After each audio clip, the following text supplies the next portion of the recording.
And of course, this bus is leaving in the evening, at night. She said, excuse me, sir, please wake me up in Bulawayo. Please wake me up in Bulawayo. So the driver said, okay. He wrote it on a piece of paper. And so the bus took off. The bus stopped very briefly at a place called Kwekwe, Golden Mile Hotel, I think it's called. Just zooming throughout the night. And of course, it stopped briefly in Bulawayo. And the girl was fast asleep. Left Bulawayo, off to Gwanda, on the way to South Africa. Passed through Chipangali. And the driver realized, oh my goodness, me, forgot. This girl said, please wake me up in Bulawayo. Oh my. So the driver said, what should I do now?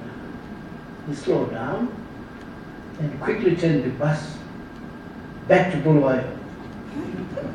Started driving back to Bulawayo.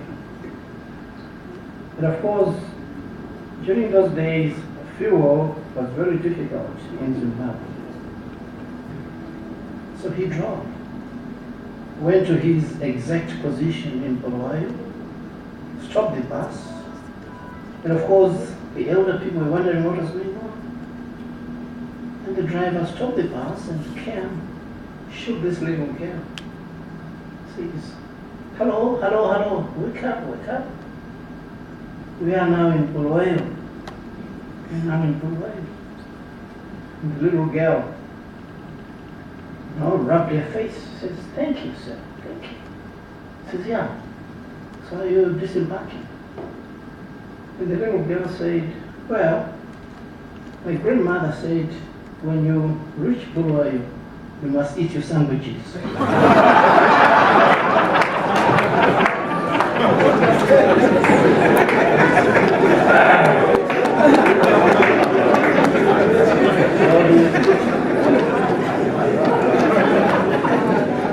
Oh boy,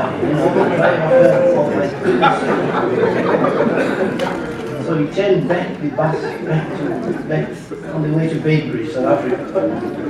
And the little girl was very happy eating a sandwich.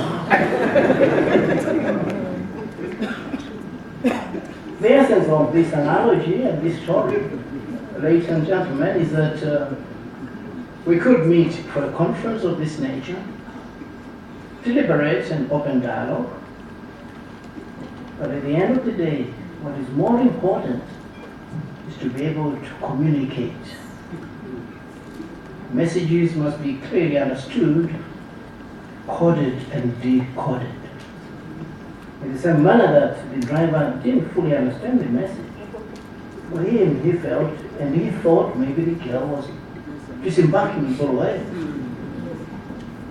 I'd like to urge you participants, therefore, to understand and to come out with concrete resolutions that will bind us as scholars, as educationists, in this new dimension of open and distance learning.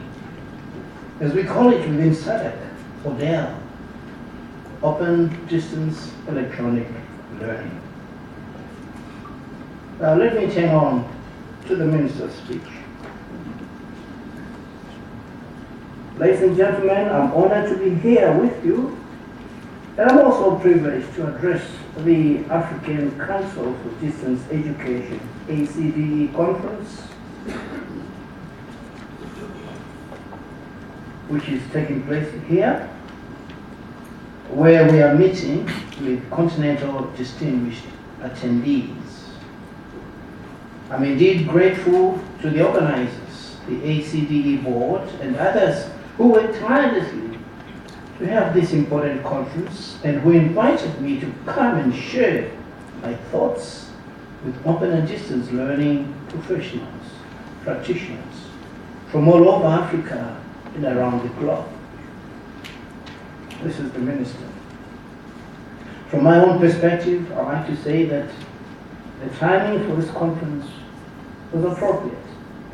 In the sense that, as you heard from the President of Commonwealth of Learning, we are mandated as countries under UN to evaluate our performance within the context of MDGs, Millennium Development Goals. And within these goals, Africa was given yet another mandate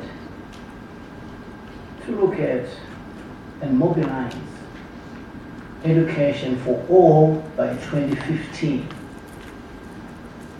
It is a fact, ladies and gentlemen, conference participants, that we are only 6 months away from 2015, where we're going to critically analyze the impact of our effort goals. I recall in 2003, when ministers of education met in Dar es Salaam at the Council of Ministers, and we're reviewing a paper that had emerged from the AU meeting in Addis. One of the issues highlighted was the whole dimension of increasing access to education. And we from SADC decided that we're going to set up an office in Botswana. And we approached the Commonwealth of Learning for some assistance so that we would use Odell system to enhance access to education. This was more important for other countries. At that time, Zimbabwe was enjoying 74% literacy levels. It was the second with the highest literacy level from Tunisia. But now in 2004, Zimbabwe enjoys the highest literacy levels with 92%.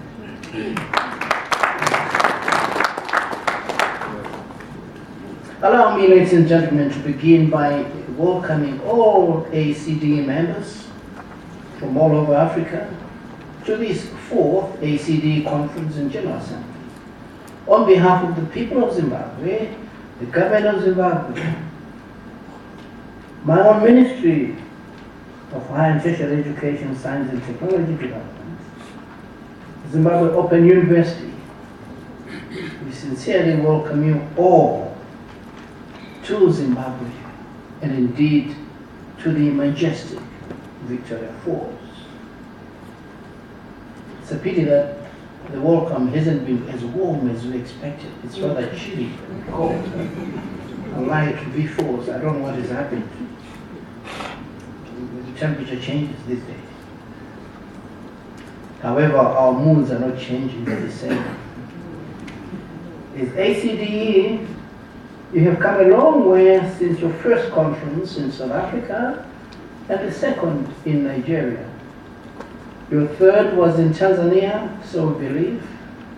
And I wish to congratulate you for not stopping in Tanzania and coming all the way to Zimbabwe for this 4th conference. The theme of your deliberations is, and we quote, continental integration through open and distance learning.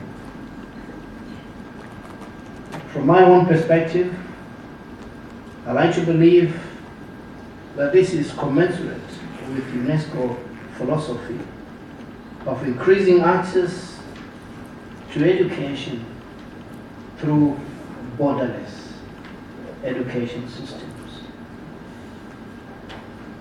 I was therefore not surprised by this theme.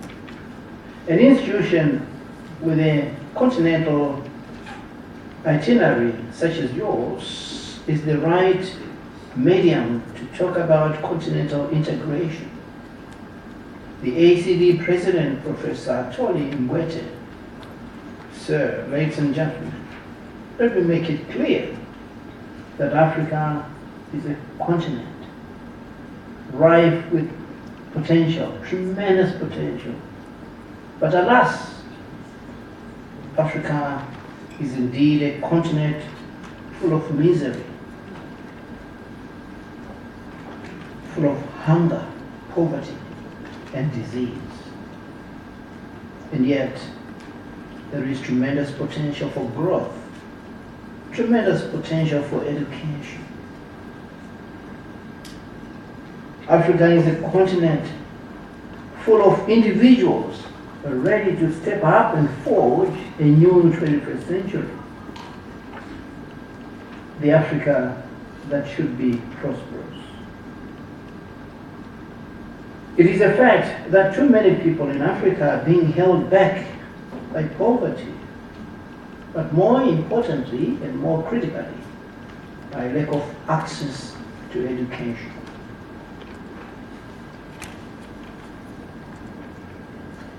As the Ministry of Higher and Tertiary Education in Zimbabwe, we look upon open and distance learning, ODEL, as a means of addressing some of these challenges. In this regard, allow me, ladies and gentlemen, to challenge you as distance education practitioners to examine some of the following so that continental integration can be readily understood and become a reality. Number one, continental integration is achievable if the general population has achieved first-level education and enlightenment. ODEL becomes the vehicle for this. Number two, ODEL has the potential of democratizing education.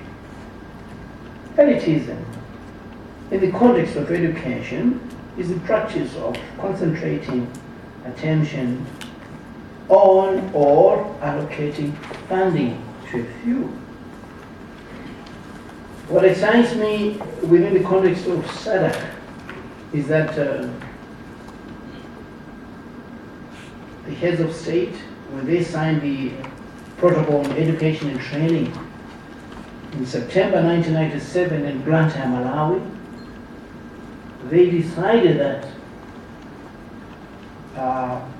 not less than 22% of the budgets in African governments within SADC would go towards education. I think in Zimbabwe we've been doing extremely well to the extent that in some cases the government has been allocated 27%. I recall in one instance, government allocated 30% towards education. So this is way above the SADC benchmark of 22%. That shows the importance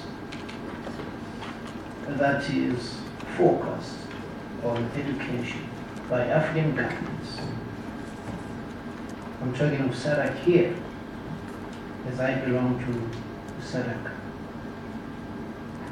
While democratizing education is good, we must remember that quantity is not necessarily quality. That's number three. In other words, in my view, as a scientist, applied scientist and engineer, I believe that quantity is inversely proportional to quality. I recall when I was reading Aristotle, the Greek philosopher, and he was trying to explain the essence of quality, the meaning of quality. And he said, quality is fitness for purpose and fitness of purpose. Students approached him as a scholar and said, well, what can you further explain what you mean by fitness of purpose? Aristotle answered back and he said, by quality we mean a knife that cuts well. In other words, if a knife is not cutting well, then it means it's not fit for the purpose, is it? Absolutely. So as you focus on increasing access through ODEL systems, these systems must be grounded on quality. You must ensure depth and quality of programs, and not just spreading the programs, and not just increasing access. Number 4, to achieve continental integration, you need to identify strategic subjects that facilitate integration. You can learn a lot from China, where Chinese history, economy, and philosophy are compulsory subjects throughout the vast country. And of course, you can do this through what the Commonwealth of Learning President was highlighting, collaborative research. I thought that was very important. We just need to consolidate collaborative research and compare notes. After all, nobody has a monopoly of knowledge. We all need to share what we have, what we know. Number 5, what then are the strategic subjects that promote continental integration in Africa? Our common history makes us a proud people. What about resource endowment? This can be taught across. You can also think of the colonial history that was used to destabilize us. Number 6, we also must think about African economics. What is the best model? Model needs to come up with contextualized models which make us globally competitive.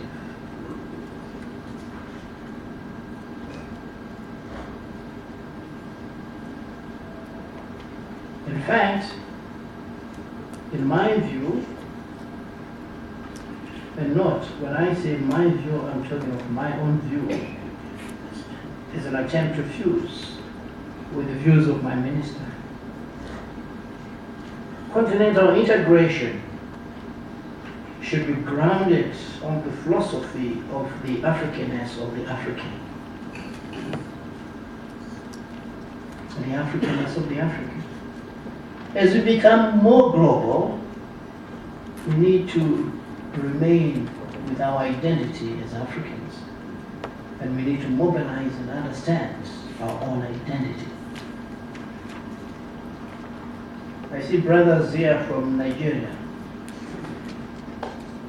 Some years back, I'll just divert a bit and talk about a story. This Nigerian was living in UK.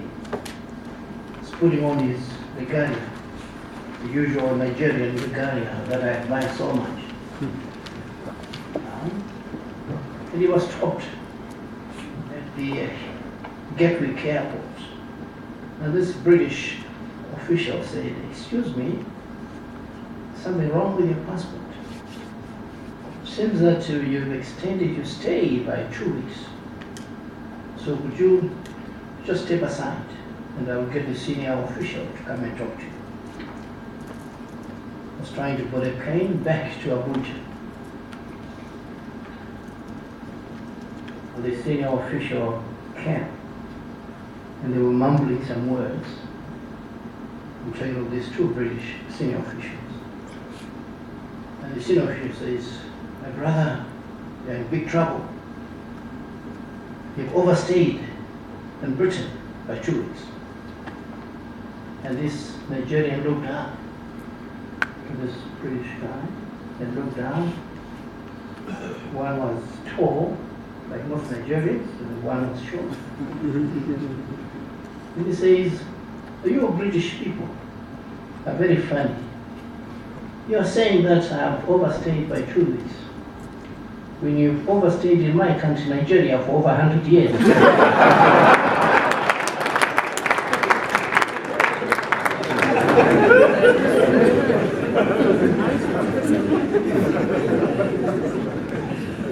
The British senior official just mumbled some words and says, just let him go."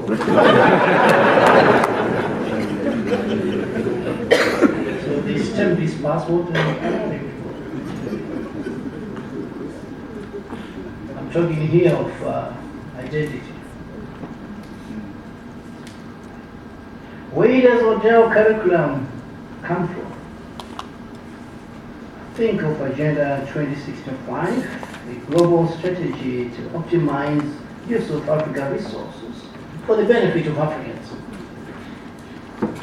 Agenda 2065 is an approach to how the continent should effectively learn from the lessons of the past, build on the progress now underway, and strategically exploit all possible opportunities available in the immediate and medium term so as to ensure positive socio-economic transformation within the next 50 years.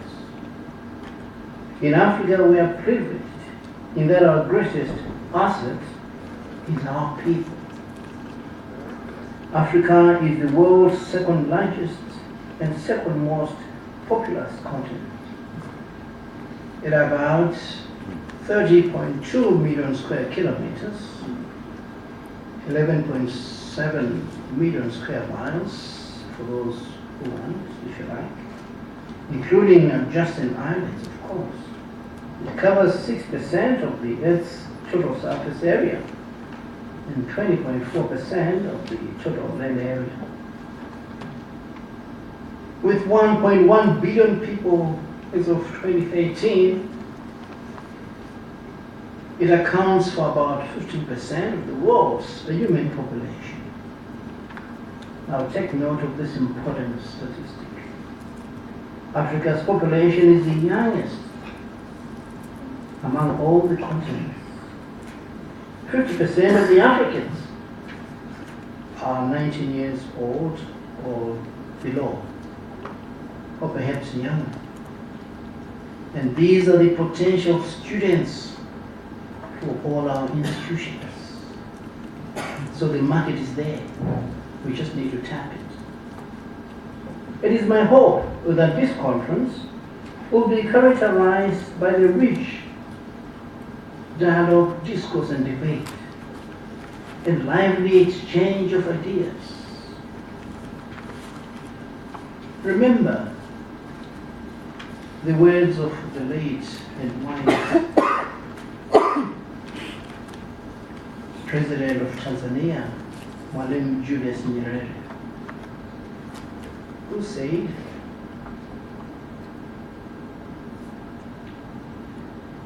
"You can kill and destroy people, but certainly you can never kill a good idea." Cross quote. What we are advocating for at this conference is the mobilization of new ideas so that we can maintain leadership in the provision of quality distance education. Let it complement the conventional education system. Let it stand alone in the face and in the middle of all our challenges. We believe the potential is there, the market is there, and now the technology is there. Let us move on to change the face of our political, economic, and social landscape. We must realize that as Africans, together we can make a difference. Together we can make the 21st century a time of unprecedented opportunity across our beloved continent. Well, ladies and gentlemen, with those very few remarks, may I now humble myself before you, before this august audience and participants of scholars, intellectuals, and declare this conference officially open today as Mbizvo's Mbizvo.